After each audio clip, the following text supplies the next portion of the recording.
réalité, il y a ce que dit Aymeric Caron au début. Après, on va. Ce qu'il dit, c'est que Israël, si Israël n'était pas un État juif, il serait depuis longtemps au banc des nations.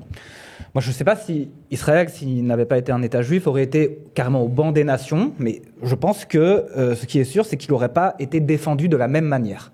Et c'est de ça dont il s'agit. Le sujet de cette polémique, c'est ce sur quoi Aymeric Caron met le doigt, c'est comment se fait-il qu'on puisse soutenir de cette manière-là, aussi inconditionnellement, aussi ouvertement, toute honte but, au regard des images qui nous arrivent du génocide à Gaza, cet État-là, sans que ça ne rentre en contradiction apparente avec le discours qu'on entend beaucoup dans nos sociétés sur le progressisme, les droits humains, les libertés. C'est sur ça, en réalité, que Aymeric Caron y met le doigt.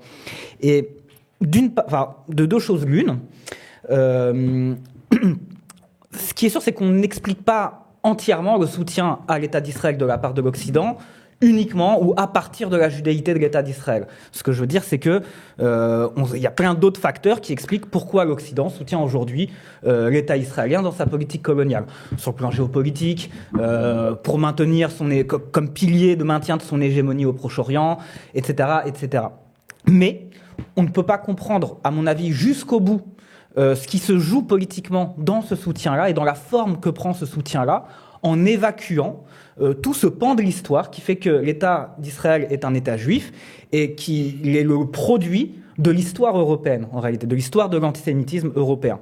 Et en fait, ce sur quoi Aymeric Caron met le doigt, c'est cet immense transfert de responsabilité de l'antisémitisme depuis l'Occident vers les Arabes, comme mécanique de recyclage de sa propre innocence, de la propre innocence de l'Occident.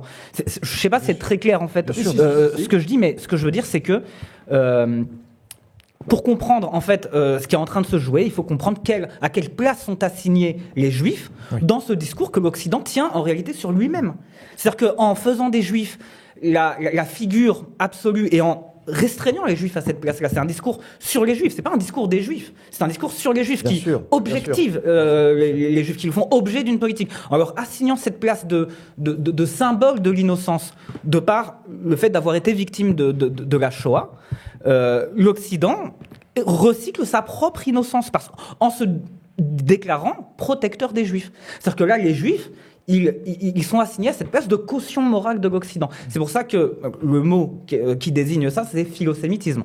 D'accord ? Et c'est pour ça que le philosémitisme n'est pas l'inverse de l'antisémitisme, mais est sa continuité en Occident, dans nos sociétés européennes, dans cette période post-Holocauste, post-Shoah. Et en fait, c'est ça qui est en train de se jouer, et toute cette polémique qui vise à faire dire à Caron ce qu'il ne dit pas. C'est-à-dire que Caron ne dit pas que les Juifs jouiraient d'un pouvoir en tant que Juifs, et que c'est pour ça que, vu qu'Israël est un État juif, c'est évidemment pas ce qu'il dit.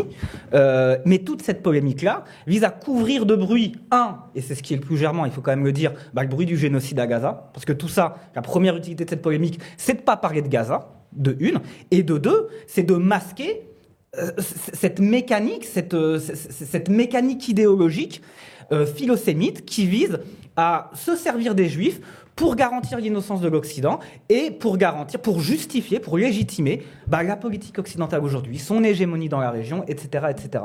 Voilà. Non, tu demandais tout à l'heure si